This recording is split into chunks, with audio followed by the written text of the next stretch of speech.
triple negative breast cancer and the disability carrier's argument that your disability is caused by mental nervous limitations. Hey, I'm disability attorney Nancy Cavey, and I represent many individuals who have breast cancer, including triple negative breast cancer. One of the things that I am always looking for when I am being retained by a client is the disability policy or plan. I'm looking for two particular clauses. One is called the subjective medical condition limitation, and the second is the mental nervous policy limitation. In the case of the subjective medical condition limitation, benefits are normally limited to just 2 years.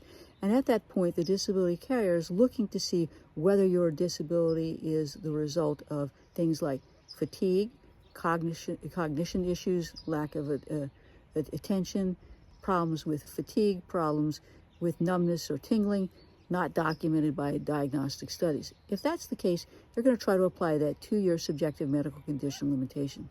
What's worse is that there is a 2-year mental nervous policy limitation in many disability policies or plans. And there it comes in two flavors. The first flavor is, hey, if your disability is caused by a mental nervous condition such as depression, benefits are limited to just 2 years. And the other one is what I call the Monty Python mental nervous policy limitation. And that is, look, if your disability is caused or contributed ever so slightly by conditions like depression or anxiety or even post-traumatic stress disorder, benefits are limited to just 2 years. Now, you are probably legitimately depressed. You're probably anxious. You may even have post-traumatic stress disorder.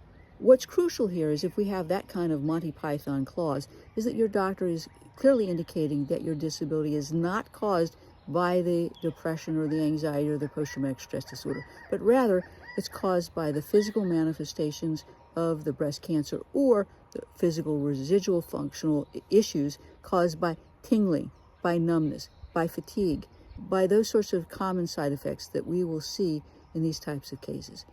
Don't let the disability carrier or plan wrongfully deny or terminate your benefits. If that's happened to you, you're only going to have 180 days in which to file an appeal, and that appeal is the trial of your case. You can't come in later and add new stuff. The federal judge is only limited to looking at what was in that carrier's file at the time of the last claims denial. So take this seriously. Hire an experienced ERISA disability attorney.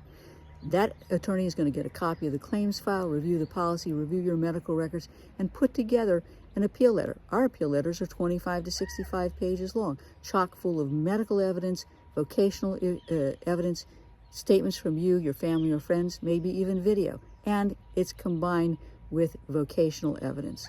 You want to make sure that you got the best shot you can ever have to win your disability claim on appeal. 727-894-3188 for a complimentary consultation.